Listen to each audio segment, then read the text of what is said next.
भारत में रोजाना बड़ी संख्या में कोरोना के नए मामले सामने आ रहे हैं। बीते 24 घंटों में 3,23,000 से ज्यादा नए कोरोना केस दर्ज किए गए हैं। कई जगह अस्पतालों की हालत खराब हो रही है और गंभीर रूप से बीमार लोगों को भी इलाज नहीं मिल पा रहा है।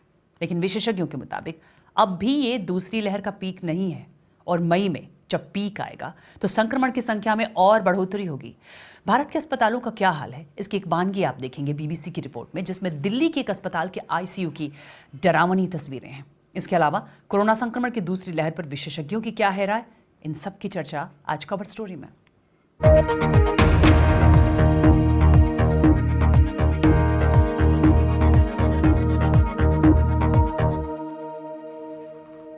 भारत की राजधानी दिल्ली ऑक्सीजन के लिए तड़प रही है। गंभीर रूप से बीमार लोगों को बेड्स तक नहीं मिल रहे हैं। बीबीसी संवाददाता योगिता लिमय की इस रिपोर्ट में देखिए एक अस्पताल के आईसीयू का मंजर। कैसे मरीजों की उखड़ती सांसों को वापस लाने के लिए डॉक्टर और मेडिकल स्टाफ संघर्ष कर रहे हैं। इस रिपोर्ट के कुछ दृश्य आपको विचलित कर सकते हैं।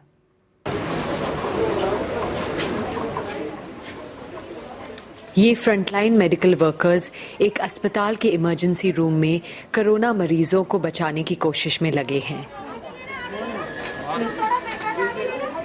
एक मरीज आता है जो मुश्किल से सांस ले पा रहा है।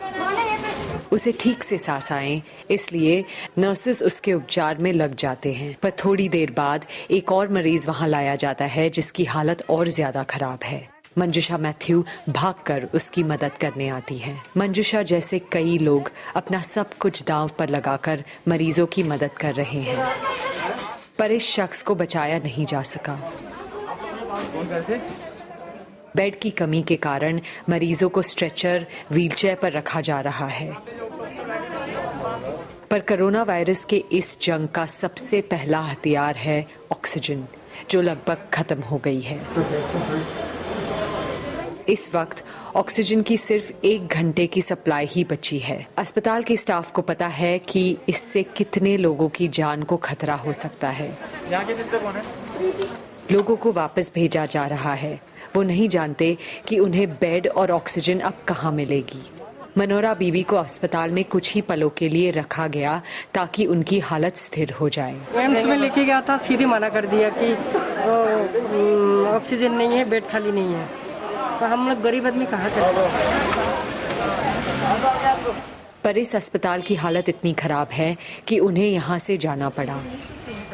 इंटेंसिव केयर यूनिट यानी आईसीयू भी मरीजों से भरा हुआ है। 2 करोड़ की आबादी वाले इस शहर में लगभग कोई भी आईसीयू बेड खाली नहीं है।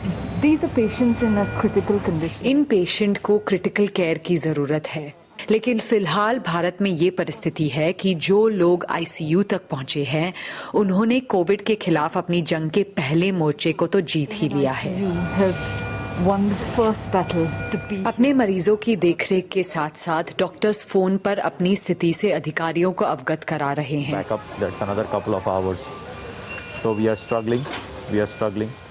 वो और ऑक्सीजन के लिए पुरजोर कोशिश कर रहे हैं। Running out of oxygen. The whole country is running out of oxygen. Okay, the city is, we are, everybody is. Okay, so please focus on that. Please, you are doing a fantastic job. Otherwise, okay, please. Okay, all of you remember that. अगर oxygen खत्म हो जाती है तो कई मरीजों के लिए कोई रास्ता नहीं बचेगा, वो मर जाएंगे। मेडिकल स्टाफ 24 घंटे काम कर रहा है और वो ये भी जानते हैं कि अगर उनके परिजनों को संक्रमण हुआ तो उन्हें भी उपचार के लिए जद्दोजहद करनी पड़ेगी। लोग गुस्से में हैं और हालात ने उन्हें असहाय बना दिया है। The government in some ways failed in estimating. कहीं ना कहीं सरकार स्थिति का पूर्वानुमान लगाने में चूक गई। अगर मामले बढ़े तो किन किन चीजों की जरूरत होगी। पहली लहर के दौरान तैयारियों को लेकर एक शुरुआत हुई थी जो कहीं बीच में खो गई और उन्होंने बड़े आयोजनों को करने की इजाजत दी जो बहुत ही गैर जिम्मेदाराना कदम था। उन्हें लगा कि उन्होंने वायरस पर जीत हासिल कर ली है। They believed that we had vanquished the virus. कुछ ही देर में थोड़ी ऑक्सीजन की सप्लाई अस्पताल पहुंचती है जो कुछ ही घंटों में खत्म हो जाएगी और फिर से ऑक्सीजन जुटाने की कवायद शुरू हो जाएगी। भारत में कोरोना संक्रमण के लाखों मामले सामने आ रहे हैं, लेकिन विशेषज्ञों का मानना है कि अभी तो पीक आना बाकी है। उनके मुताबिक दूसरी लहर का पीक 2 से 3 सप्ताह में आ सकता है और तब संक्रमण के मामलों में और ज्यादा इजाफा होगा। वहीं भारत की मदद के लिए अंतर्राष्ट्रीय समुदाय आगे आया है। अमेरिका, ब्रिटेन, सऊदी अरब और पड़ोसी मुल्क चीन और पाकिस्तान ने मदद का ऐलान किया है। देखिए बीबीसी संवाददाता रजनी वैद्यनाथन की रिपोर्ट। एक वैन बन गई अस्थायी एम्बुलेंस। ये हैं गुजरात के हालात। कोई डॉक्टर नहीं है। ऐसे में अपने परिवार की एक बुजुर्ग महिला को बचाने के लिए मनोज सिंह शेखावत हर मुमकिन कोशिश कर रहे हैं। भारत की स्वास्थ्य प्रणाली के डगमगाने के बाद लोग खुद ही अपनी जान बचाने में लगे हैं। ये ऐसी भयानक कहानी है जो हर जगह देखी जा रही है। दिल्ली में अनिमेश कुमार एक अस्पताल के बाहर अपने परिजन के साथ इंतजार कर रहे हैं। DTP लेकर आए हैं, यहाँ भी सर एंट्री नहीं ले रहे अंदर, और ऑक्सीजन भी सर खत्म हो रही है और पेशेंट को सीरियस हालत है। उम्मीद भी ऑक्सीजन की सप्लाई की तरह कम होती जा रही है, पर कुछ मदद आ रही है। ब्रिटेन सरकार की ओर से ऑक्सीजन सिलेंडर और वेंटिलेटर दिल्ली पहुंचे और पाकिस्तान और चीन जैसे पड़ोसी मुल्क भी आपसी तनाव भुलाकर भारत की मदद करने के लिए तैयार हो गए। लेकिन फिर भी जितनी डिमांड है उस हिसाब से ये मदद काफी नहीं है। ब्रिटेन में कुछ डॉक्टरों ने मदद की पेशकश की। कोवेंट्री में रहने वाले डॉक्टर अशोक जैनर भारत में एक मेडिकल चैरिटी चलाते हैं। वो गांव देहात से आ रहे सैकड़ों फोन कॉल्स का हर दिन जवाब देते हैं। लोग डरे और घबराए हुए हैं क्योंकि माहौल बहुत तनावपूर्ण है। वो डॉक्टरों से कहते हैं कि मेरी माँ की जान बचाइए, वो सांस नहीं ले पा रही हैं।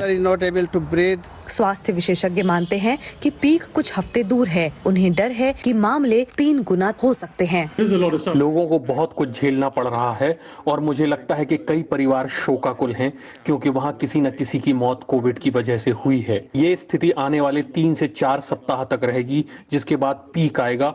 मुझे नहीं पता कि हमारा सिस्टम इससे कैसे निपटेगा। और कितने लोग इस वायरस की भेंट चढ़ेंगे?